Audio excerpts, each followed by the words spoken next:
No matter with his all TCU, that game could have been like 30-3. It really could have been. They missed a field goal earlier. It was deflected, missed it. They were down in the red zone a couple of different times. So was UT. But then you had the fluky, but also incredible play by Jahdae Barron to run it back, a fumble on Max Duggan. It would have been 17-3, game over. 22 carries for 28 yards, including a couple of those yardage, minus 15 sacks of Ewers.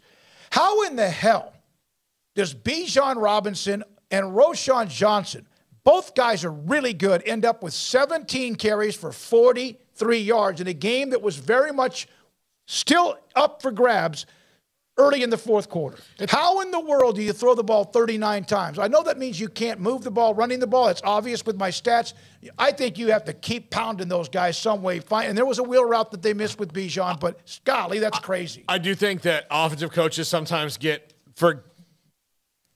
forget about what the spread between them actually is. Like in a game like that, the spread, not out in Vegas spread. Yeah, but like you're only down 17-3. Like that only gets crisis point where you have to throw all the time in the last 7-8 minutes, right? Before that, you can run, but TCU shutting it down, Paul, and then you start thinking. It was 10-3 until 2 minutes into the fourth quarter. Yeah, exactly. So it's 10-3.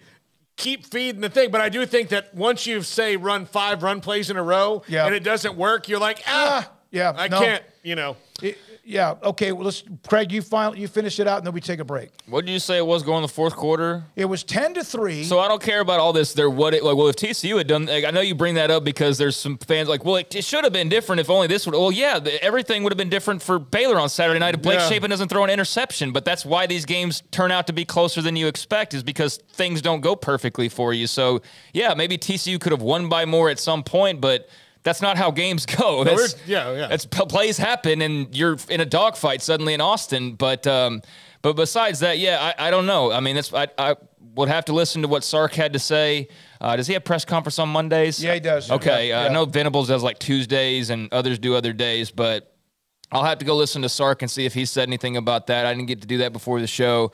But yeah, you would think like you got those hosses in the backfield, I would use them as much as possible. I mean, I think Roschon Johnson's a freaking stud. Bijan obviously is as well. And there would never be a game where you question why my running backs, if I was the Texas head coach, didn't get enough burn, especially in a low-scoring game where my quarterback can't hit the side of a barn. But, I mean, that's one of the complaints I saw on Saturday night. Sarkisian's not 100%.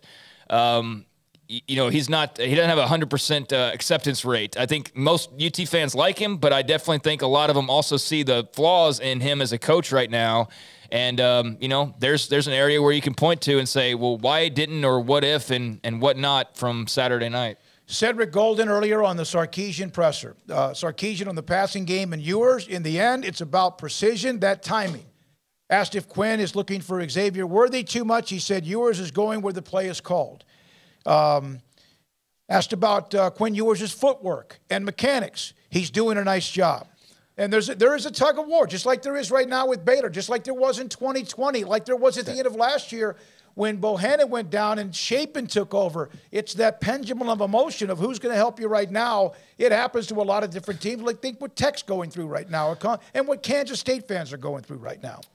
Yeah, Sarkisian didn't lie. I mean, he is going where the play told him to, but I think that's what one of the complaints is that he's going to, his first read and not really doing too much after that. So, I don't know. I'll leave it to the film junkies and the X's and O's experts that cover Texas to break all of that down. But, yeah, I mean, there's some flaws in his game right now, and one of them might be sticking too much on a certain guy or sticking too much to his first read or, not just being as accurate as he needs to be. And, again, he's not played a full season yet, but there was, a different type of hype that this isn't just some 3-star kid coming in that you go, like, let him play it out. Like, no, there were expectations pretty much right out the gates. And right now, he's not quite living up to that, but we have seen flashes, and it's curious to know why. We'll come back with a